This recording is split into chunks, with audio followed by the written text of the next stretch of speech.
Meus amigos, convém destacar para vocês que, embora o sigilo bancário esteja assegurado na Constituição, artigo 5º, inciso 12, é preciso ressaltar que nenhum sigilo é absoluto e pode ser quebrado nos casos em que haja interesse público.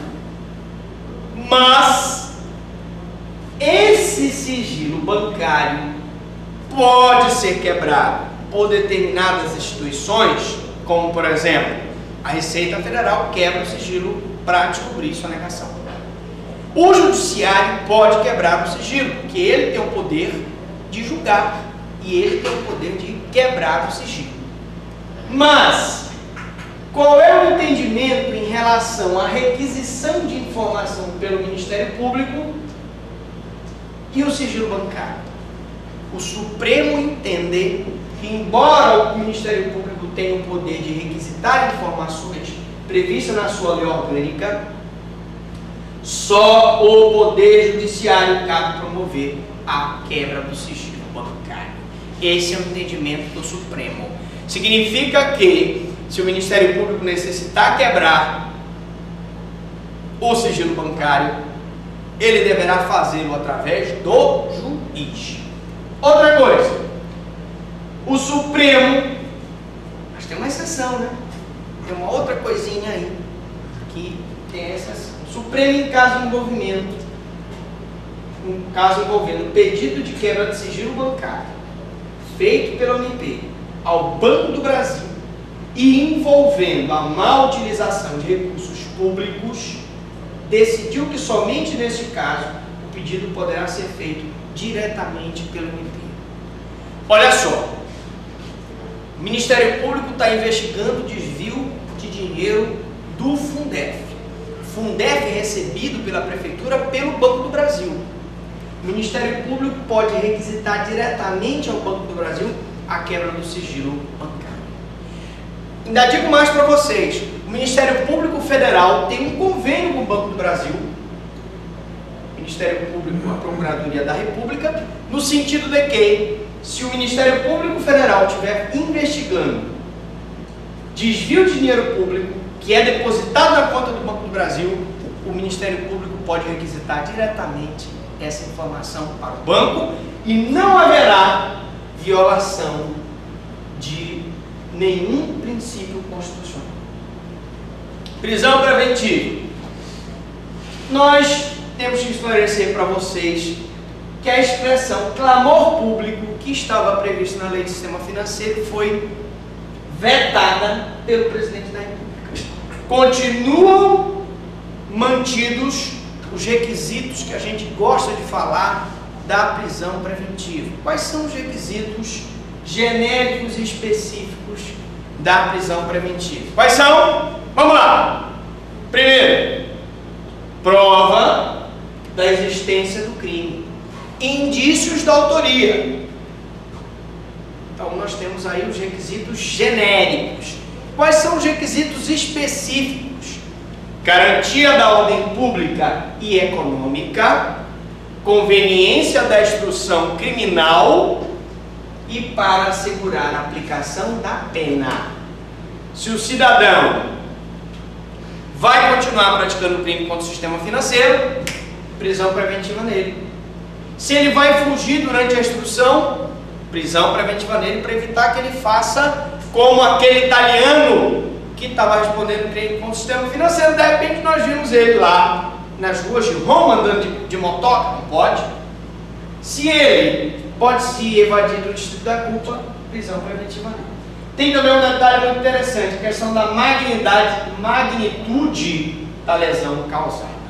A magnitude da lesão causada, se o crime contra o sistema financeiro causar uma lesão muito grande, isso também, para efeitos da lei de crime contra o sistema financeiro, é fundamento para o pedido de prisão preventiva. Beleza?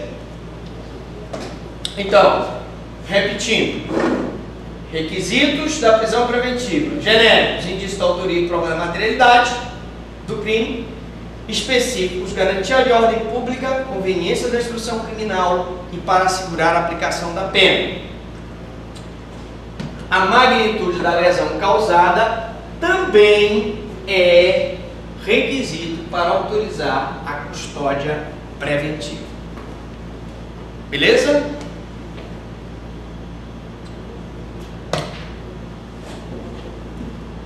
Até aqui tudo bem? Vamos continuar então? Vamos continuar. Restrições processuais. Estando configurada a situação que autorize o processo por crime contra o sistema financeiro, nós temos duas restrições processuais. Primeiro, não poderá o réu obter liberdade provisória, nem poderá recolher-se, apelar sem se recolher à prisão. Meus amigos, é questionável isso. Embora a lei de crimes contra o sistema financeiro ela traga que o réu não poderá obter a liberdade provisória, para que o juiz deixe de deferir a liberdade provisória, há necessidade de que esse réu, por exemplo, estejam presentes os requisitos da prisão preventiva. Tem a autoria, tem a materialidade, né? Tem a questão da garantia da ordem pública, da conveniência da instrução criminal, para assegurar a aplicação da pena. Se eu tenho uma situação em que esse réu não pode ser beneficiado pela liberdade provisória, porque ele vai fugir, porque ele vai continuar praticando o crime contra o sistema financeiro, porque ele vai prejudicar a instrução, porque ele vai intimidar a testemunha, nesse caso, eu não concedo a liberdade provisória para ele. Agora, pura e simplesmente prever na lei que ele não vai ser beneficiado pela liberdade provisória, no nosso entendimento é inconstitucional. Porque aí você tira do juiz o poder discricionário dele de deferir ou não, no caso concreto, se aquela pessoa pode ou não pode ser beneficiada pela liberdade provisória. Segunda questão, apelação sem se recolher à prisão. Meus amigos, a regra é que se ele estava solto, respondeu o processo em liberdade, se ele foi condenado e ainda existe recurso e ele recorreu, portanto a sentença não transitou em julgado, a regra é que se ele estiver em liberdade, ele vai apelar em liberdade e não precisa se recolher à prisão. Professor, mas se ele estava preso, ou porque era prisão preventiva, ou porque era um flagrante, ou porque era temporário, ou porque era prisão por pronúncio, ou porque ele estava preso por outra prisão, por um outro processo. Se ele estava preso, eu me calo. Ele vai ser condenado por crime contra o sistema financeiro e vai continuar preso. Mas se ele estava solto, eu não vejo por que ele ter que apelar. Para que ele possa apelar, ele tem que se recolher à prisão. Que aí nós estaríamos violando princípios básicos do direito constitucional. Beleza? Então, meus amigos, eu pergunto: alguma dúvida, alguma pergunta